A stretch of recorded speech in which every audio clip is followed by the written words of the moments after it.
നിങ്ങളുടെ ഇഷ്ട പരമ്പരകളുടെ മുഴുവൻ എപ്പിസോഡുകളും ടെലികാസ്റ്റിന് ശേഷം എക്സ്ക്ലൂസീവായി സൺ നെക്സ്റ്റ് ആപ്പിലൂടെ കാണൂ.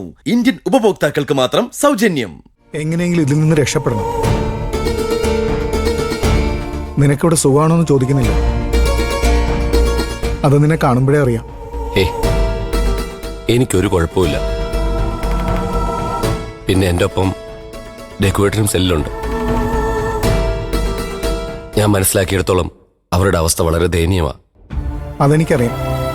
എന്തൊക്കെയോ വലിയ സാമ്പത്തിക പ്രതിസന്ധികളുണ്ട് അവർക്ക്. പിന്നെ ഗൂഗിൾ, രഘുവേട്ടൻ നിന്നോട് എന്തെങ്കിലും? നീ ചോദിച്ചതെന്താന്ന് എനിക്ക് മനസ്സിലായി. പക്ഷേ രഘുവേട്ടൻ അങ്ങനെ ഒരാളൊന്നും അല്ല. കുടുംബത്തിനെയും കൂടപ്പിറപ്പുകളെയും ഇതുപോലെ സ്നേഹിക്കുന്ന ഒരാളെ ഞാൻ എൻ്റെ ജീവിതത്തിൽ കണ്ടിട്ടില്ല. എടാ, രഘുവേട്ടൻ എന്നോടുള്ള ദേഷ്യം മഞ്ചാരിയോടുള്ള സ്നേഹമാ. അതൊക്കെ ശരിയാ, പക്ഷെ നീ സൂക്ഷിക്കണം. എത്രയും പെട്ടെന്ന് ഞാൻ ബിജിക്കുട്ടനെ കണ്ടെത്താം. ഒരുപക്ഷെ അതോടെ ഈ പ്രശ്നം അവസാനിക്കും. എടാ, നീ അമ്മയെ കണ്ട വിഷമിക്കല്ലെന്ന് പറയണം. എനിക്കിവിടെ ഒരു സങ്കടമില്ലെന്നും പറയണം.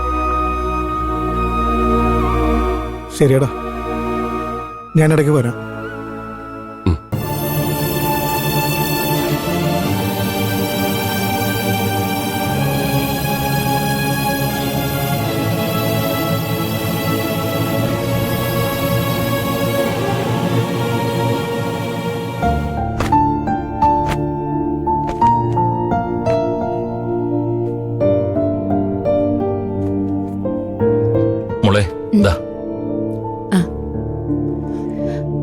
സരസ്വതി ചേച്ചിയുടെ മൂത്ത മോളെ അച്ഛൻ ഓർമ്മയില്ലേ?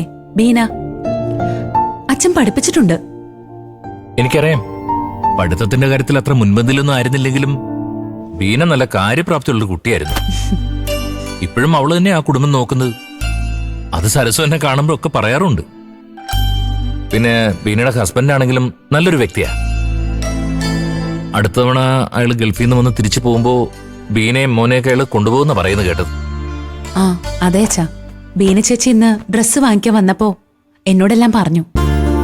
അനിതയുടെ കല്യാണം കഴിഞ്ഞ് ബീന ചേച്ചിയും മോനും രമേശേട്ടന്റെ കൂടെ പോകുന്നു.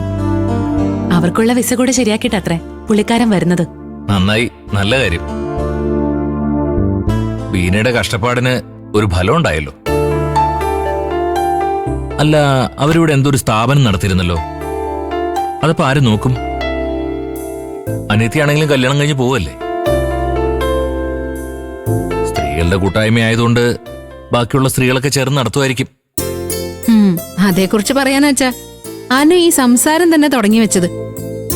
ബീന പോകുന്നതോടെ ആ സ്ഥാപനം പൂട്ടേണ്ടി വരുന്ന അവസ്ഥയാ. അതെ അച്ഛാ.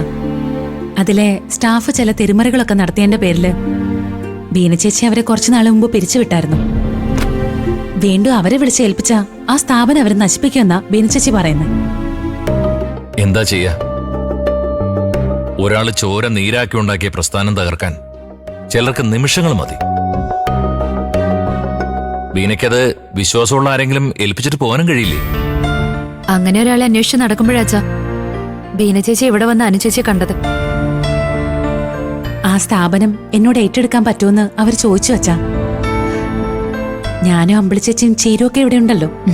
ആ സ്ഥാപനം ഏറ്റെടുത്താ ഞങ്ങൾക്കെല്ലാം ഒരു ജോലിയും കുടുംബത്തിനൊരു വരുമാന മാർഗം ആവില്ലേ? പക്ഷേ ചെറിയൊരു പ്രശ്നമുണ്ട്. എന്താ മോളെ? അവരുടെ ഗൾഫിലേക്കുള്ള യാത്രയ്ക്കൊക്കെ ഒരുപാട് ആവശ്യങ്ങളുള്ളതുകൊണ്ട് ബീന ചേച്ചിയുടെ ആ മുടക്കുമുതൽ നമ്മൾ കൊടുക്കണം. അധികമൊന്നുമില്ല. അവിടുത്തെ ഉപകരണങ്ങളും ഓഫീസും എല്ലാം കൂടി ഒരു 3 ലക്ഷം രൂപ മതിയെന്നാ പറഞ്ഞത്. 3 ലക്ഷത്തിന് 3 ലക്ഷം തന്നെ വേണ്ടേ മോളെ? എങ്ങനെയെങ്കിലും ഈ വീടൊന്ന് വിറ്റ് കിട്ടാൻ നെട്ടോട്ട് ഓടിക്കൊണ്ടിരിക്കുകയാണ് ഞാൻ. അതിന്റെ തീരുമാനമായാലേ രഘുവിനെ എനിക്ക് ജയിലിൽ നിന്ന് ഇറക്കിക്കൊണ്ടുവരാൻ പറ്റൂ. അവനകത്ത് കഴിയുന്ന ഓരോ നിമിഷവും എന്റെ മനസ്സ് ഉരുകി തീർന്നുകൊണ്ടിരിക്കുക.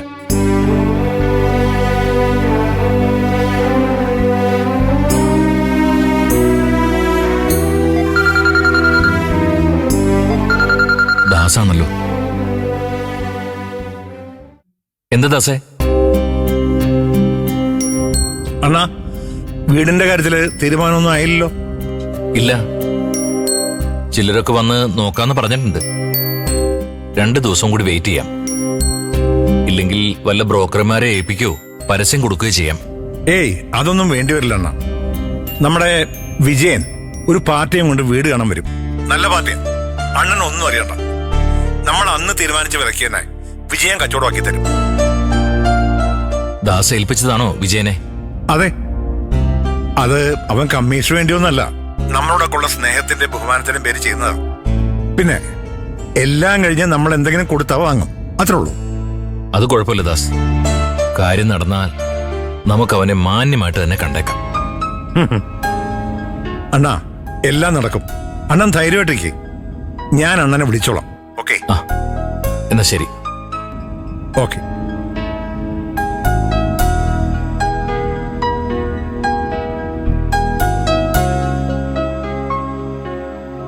വീട് വിൽക്കാൻ ദാസ് നമ്മുടെ വിജയനെ ഏൽപ്പിച്ചിരിക്കുക. അവൻ വേഗം ഏതോ ഒരു പാർട്ടിയും കൊണ്ട് വരുമെന്ന്.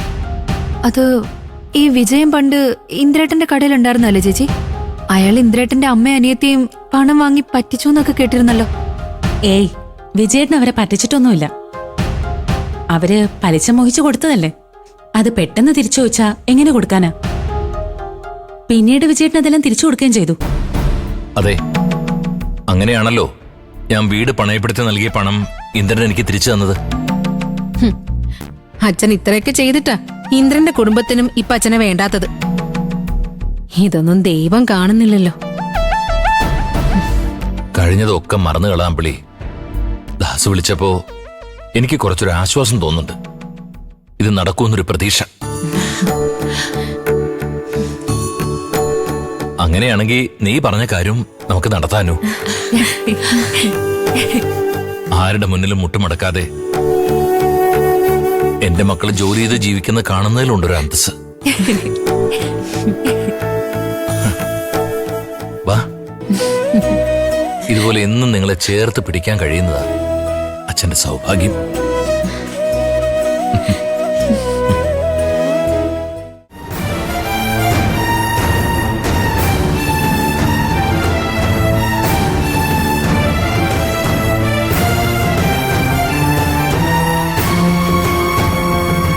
എന്താ സച്ചിയേട്ട ആലോചിക്കുന്നേ? ആരെ വിളിച്ച്? ഗോകുലിനെ പറ്റിയൊക്കെ പറയുന്നുണ്ടായിരുന്നല്ലോ. ആ ഹേമന്താ വിളിച്ചത്. അവനന്ന് ജയിലിൽ പോയി ഗോകുലിനെ കണ്ടിരുന്നു അത്രേ. എന്നിട്ട് എന്റെ മോൻ എന്താ ഹേമന്തിനോട് പറഞ്ഞത്? അവൻ എങ്ങനെയാ അവിടെ ജീവിക്കുന്നത്? പറ സച്ചിയേട്ട. അമ്മ ഇങ്ങനെ വെപ്രാളപ്പെടാതെ അച്ഛൻ പറയട്ടെ. ഗോകുൽ നിരപരാധിയാണെന്ന് തെളിയിക്കാൻ എന്തൊക്കെയോ ചില തെളിവുകൾ ഹേമന്തും ഹോട്ടൽ മാനേജ്മെന്റും ചേർന്ന് കണ്ടെത്താൻ ശ്രമിക്കുകയാണെന്നാ പറഞ്ഞേ. ആ കാര്യങ്ങളെക്കുറിച്ച് പറയാനായിട്ടാ ഹേമന്ത് ജയിലിൽ പോയി ഗോകുലിനെ കണ്ടത്. അവനാണെങ്കിൽ ഒത്തിരി പ്രതീക്ഷയ്ക്കുണ്ട്. അവൻ തെറ്റൊന്നും ചെയ്തിട്ടില്ലെന്ന് ഉറപ്പുള്ളതുകൊണ്ട് സത്യം ഒരിക്കൽ പുറത്തു വരുന്നുള്ള ഉറച്ച വിശ്വാസത്തിലാണ് നമ്മുടെ മോൻ.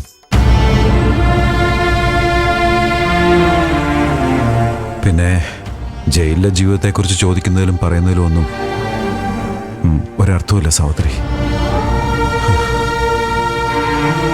അത് നരകത്തില് അവന് സുഖാണോ എന്ന് ചോദിക്കുന്നത് പോലെയാവും. പിന്നെ എനിക്കിപ്പോ ഒരാശ്വാസം തോന്നുന്നത് എന്താന്ന് വെച്ചാ നമ്മുടെ മോനെല്ലാം സഹിക്കാനും ക്ഷമിക്കാനും കഴിയുന്നു എന്നുള്ളൊരു അറിവ് കിട്ടിയതുകൊണ്ടാ.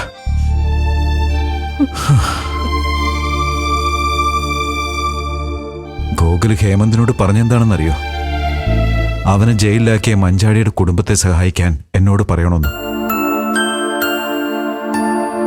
മഞ്ചാടിയുടെ കുടുംബത്തെ സഹായിക്കാനോ?